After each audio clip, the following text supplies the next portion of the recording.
Yo, what it do, Instagram? Today I'm gonna try to answer the question, like, how do you learn skills really fast? How do you level up your skills at anything as quickly as possible?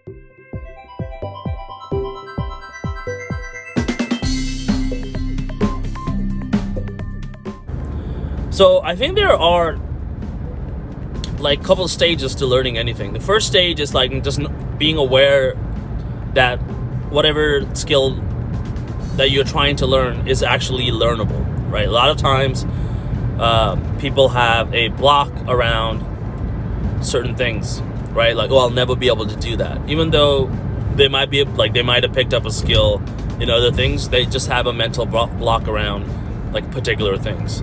Like maybe if it's like something that's requires some athleticism, they might say like, oh, I'm not an athlete, I've never learned a skill like that before, I'm never gonna learn it.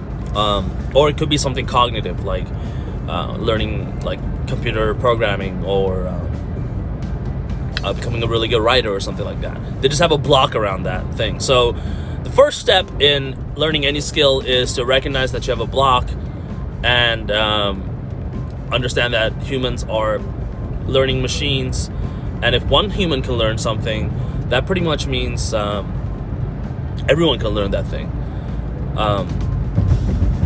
You might not be like the top 1% at learning that thing, at like after you learned it, at executing that skill, but you can probably get to like the 80th percentile with practice in any skill, and I believe that for pretty much any skill. The second step in learning any skill is to study the fundamentals. So even that, we should probably break that down. So when you're studying the fundamentals, basically what you're doing is you're going and you're looking at people who do this really well, and then you're looking at people that do it medium, and then you're looking at people that do this skill at like a low level, and you figure out the things that all these people have in common. And those things that all these people do in common is the fundamentals, and the degree to which people have competence at the fundamentals determines how good they are, how good they will be at the higher levels. So a master will pretty much master all the fundamentals, and they'll go the extra mile and like learn the nuances of things. So they'll study the 80% of the things that give you the effect, and they'll study the 20% that just put them over the top. So after you know the fundamentals, it's really important to, like, while you learn the fundamentals, it's really important to take it kind of slow and work on one project and really understand what it is that you're trying to. Let's take filmmaking, for example. When I was first learning filmmaking, I spent a lot of time on my first projects, like really understanding, like planning, editing, shooting, like composing shots, and just the fundamentals of filmmaking in the beginning. And I maybe made like 1 or 2 videos like every month or so, because I was just constantly studying this thing. But later on, after you know of the fundamentals, like you're aware of what they are and how to like kind of use them, it shifts from going slow and working on 1 or 2 projects to doing reps. And when you start doing reps is when you can like start like leveling up your skill. So in the beginning, you're just learning what they are, like you're becoming aware of these fundamentals. And then when you're doing reps, you're applying them over and over and over again in different combinations. And you're kind of looking at things that worked, things that didn't work. You're looking at people in your peer group, people that are just learning things, and you're looking at people that are like at a higher level than you. Oh, there seems to be some kind of traffic here. Hopefully no one got hurt or an accident. Anyways, you're looking at people at different levels, and you're analyzing your work to their work, right? For video and filmmaking, it's really easy.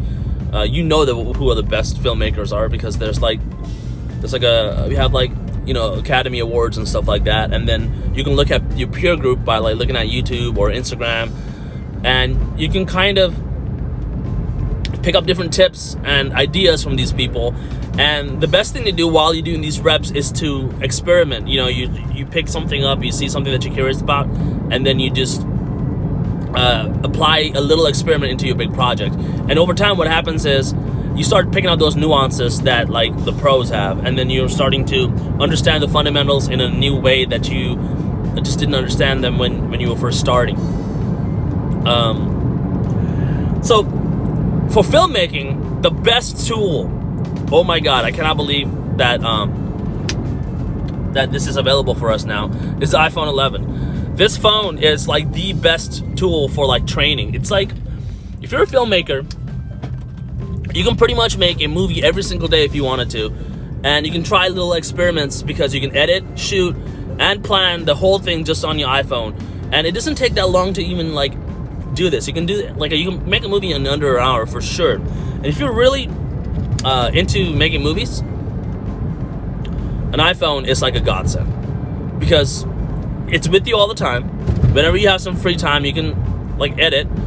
And if you replace scrolling on Instagram or being on social media with just like opening up iMovie and just editing the movie that you were working on, then you can easily find the time to like level up your filmmaking skills. Now, this is something I've been struggling with because I've been struck with this idea of perfectionism, and which kind of sucks. I want to make like super high quality movies because I love the end product of what it looks like afterwards. But when I do that, I'm not really getting the enough reps, right? So I'm only working on one movie for a long time. I think I'm gonna switch it. I'll just experiment for the next couple weeks. All right, you guys. We're almost at the school. I'm gonna let you guys go. I love you. Talk to you soon. Bye.